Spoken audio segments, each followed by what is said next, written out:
I'm Ruby Jones, and you're listening to 7am. It's been a huge year for video games. Small developers are leading a renaissance of original ideas breaking through into the mainstream. They're going up against blockbuster franchises like Call of Duty and winning. The 7am team debated adding games to our best of features this year, but the numbers don't lie. More than 4 out of 5 Australians game, and the industry is at least 3 times the size of the film industry. Games can be so many things: high art, pop art, and pure dopamine, sometimes all at once. Today, video games critic and tech journalist at the ABC, Rad Yeo, on her top 5 favourite games of the year. It's Saturday, December 27.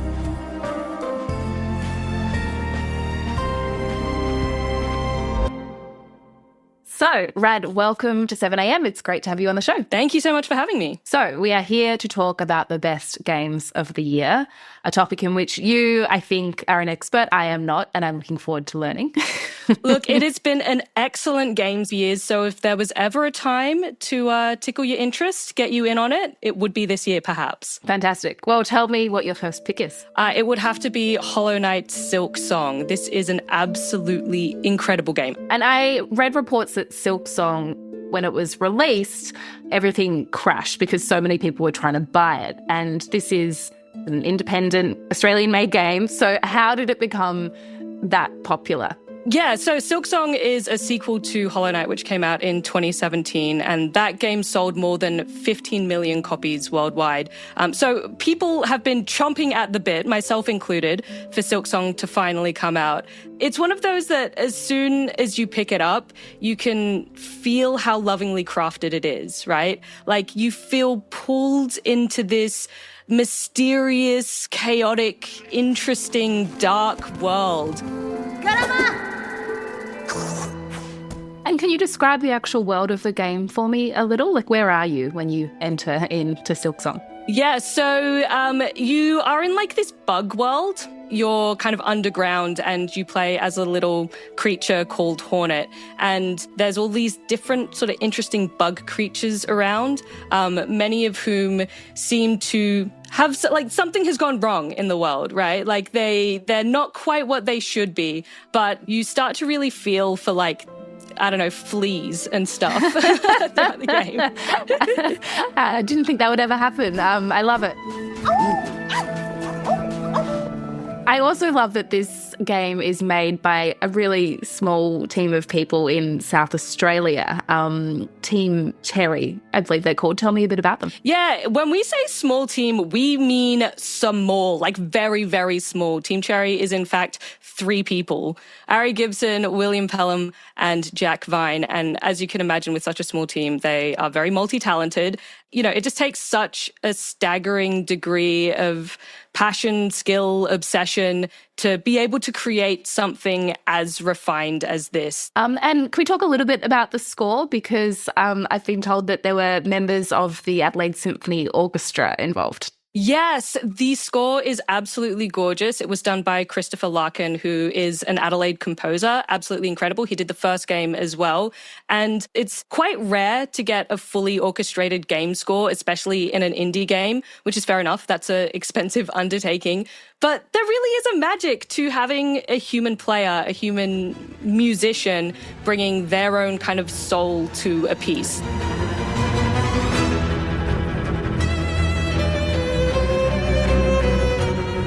The soundtrack creates this sense of expansiveness, this sense of wonder, and picks up and brings such tension and energy when you do go into these boss fights.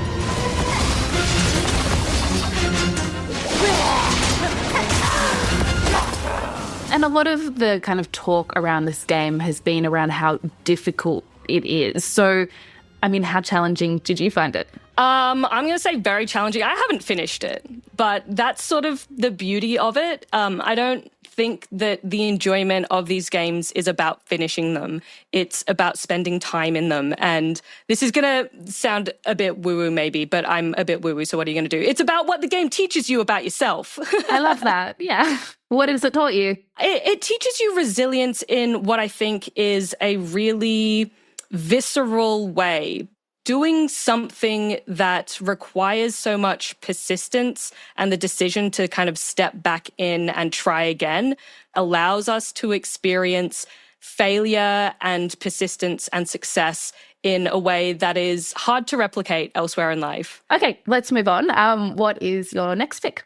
I'm going to say Hades 2. Few tales are told of Hades, whose reign as grim lord of the dead came to a sudden end when all at once his past caught up with him. So Hades 2 is a much bigger game than the original. Hades 1 had just like one gauntlet that you could run over and over again, whereas Hades 2 gives you a little bit more choice. So you can either go down into the underworld and fight the big bad Kronos, or you can go up to the surface and defend Mount Olympus. Death to Kronos. Vengeance for my family. But most importantly, you can bring a pet along in this game. Who did you bring? Yeah. Yeah, the cat gives you extra life, and yeah, I think that's cute. And tell me a bit more about the storytelling, because my understanding is that in order to learn how to play the game, you have to kind of die over and over and over again, which to me maybe sounds a little frustrating, but what's it like to play it? You're so right. It is something that you need to kind of balance really carefully as a developer if you're going to make a game like this, because it can be really frustrating, especially in Hades, where if you die, you go right back to the actual full beginning, right? So building failure in as a part of the game, you need to make it not feel like failure, because there's always something new to unlock, and there's always different abilities to try and things that you can test out to see like if the synergy is better and if it works better. And in that way, I think they strike the balance quite well. And so tell me a bit about the visual style of the game. What does it look like to be in this world? It is stunning. I mean, Supergiant, the developers, are known for the art in their games. And I think that is in huge part due to their incredible art director. Her name's Gen Z. The original Hades was already praised for its art style. It's got this like inked in cell shaded look to it that feels quite bold and hand drawn, and I think that that's something I really like in games as well, that we're seeing more of, this sense of a human touch to it, it not being, completely computery or digital. And because Hades is also based on Greek mythology, there's like such a rich culture and history for them to draw from. And when Hades 2 was revealed, the internet had a field day because everyone was like, man, these characters are also hot. That's like what it's known for. Yeah, it's an ongoing joke that Hades makes people realize they're bisexual.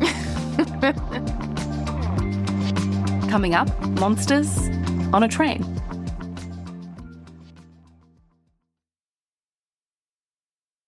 So, Rad, we're talking about your favourite games of 2025.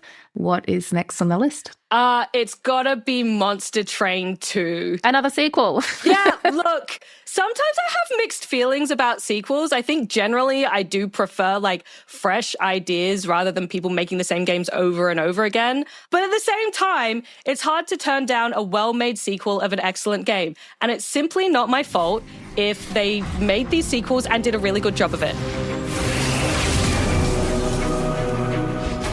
So where does this one take over from the original? The original is basically you're on a train full of monsters, a monster train, if you will, heading to the frozen heart of hell to reignite its flame, but the angels of heaven are trying to stop you, and that's why you're fighting. It's not really a story, but the second game has tried to introduce more story by like having little cutscenes where characters talk to each other.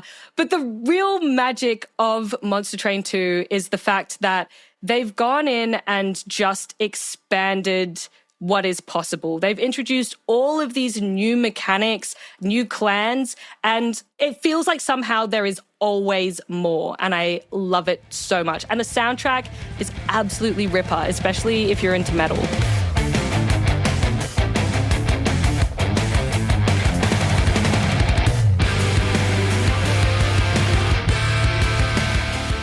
And my understanding is that this is a deck builder, but I think I need you to explain to me what that means.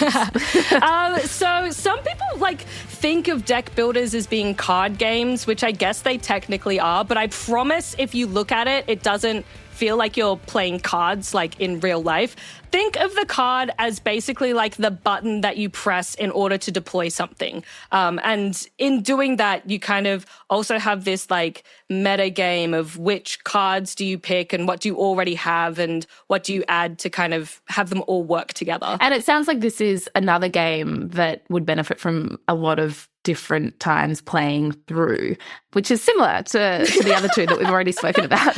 Look, what can I say? I know what I like, all right? I'm a simple girl. I like the comfort in exploring something new within something that's familiar. But I think that it really allows you to settle into comfort while also like having the excitement and novelty of newness. It gives the opportunity to learn and practice and get better, which is super satisfying, but it's not using that cognitive load of having to process something entirely new all the time.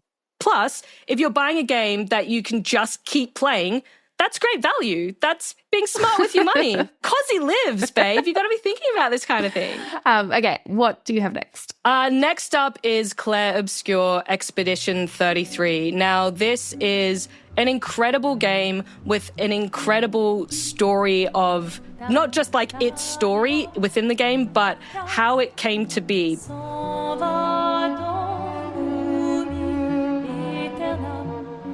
It's the debut release from French developer Sandfall Interactive, and they made this incredibly detailed, very expansive game that is of a caliber and polish that you would expect to see from a team of like upwards of 2,000 people with a core team of 30 people. Wow. It should not exist. It's wild that it does, but I absolutely am so glad that they are basically standing up and showing the industry and the world what can happen when you believe in people who believe in themselves. If you're going to give someone flowers, you should probably do it before they wither and die. What, the flower or Sophie? Ooh, dark. Sophie would approve. Yeah, it sounds like there is a bit of a theme of that here, of these kind of smaller developers making these pretty incredible games, and they're competing against these, huge prolific studios that have been around for a long time. So is that a sign, I suppose, to you that the industry is changing?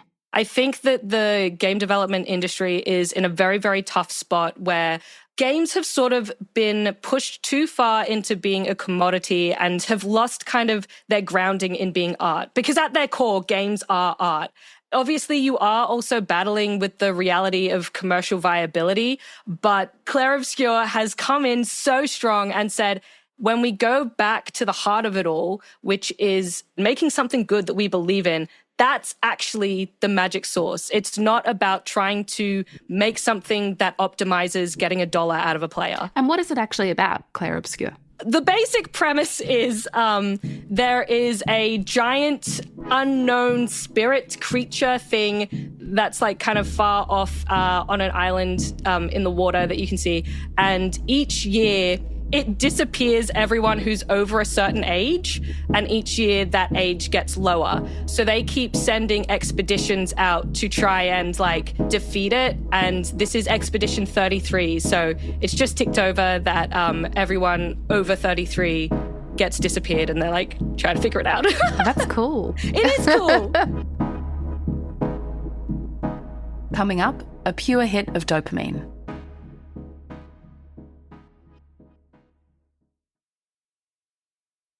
And so what is your final pick of the year? My final pick is something that is kind of like pure cotton candy. It's called Ball Pit. It's written like Ball X Pit.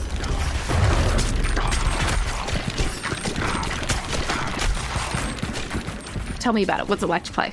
To me, Ball Pit is like a games game. It is basically just if you distilled everything fun and silly about a game and put it in a bowl in front of you, like mac and cheese or like roast potatoes, right? It's maybe a little bit unrefined, but not in a bad way. You see, while any two balls can be fused together for an additive combination of their powers and effects, certain pairs can be evolved together, becoming a completely new ball with its own unique powers and effects. And I think that it's funny that I've just described described games as art and gone on like this rant about how like they should be valued as a cultural product, and now I'm going to hard pivot and talk about just like a pure dopamine delivery system. And this new ball can also be fused to another ball, or possibly evolved again into a newer new ball with its own newer new powers and effects and applications. Okay, so we've got 5 contenders for Game of the Year here. Which game are you going to be spending the most time with over the holidays? I think over just the holidays, it's probably going to be Claire Obscure, because it's the kind of thing that like I've sort of been saving for a big break where I can just lock in and play a huge block of it. But if we're talking over like the next year, 2 years, 3 years, 100%, I promise you it will be Monster Train 2. You're hooked. I am hooked. I'm absolutely hooked. Now it's all I can think about. Well, thank you so much for coming on the show and for talking to me about all of this. It's been a great time. Thank you, and I look forward to hearing from you after you get out of your own Monster Train 2 hole. I'm scared. I'll lose months of my life, I can tell.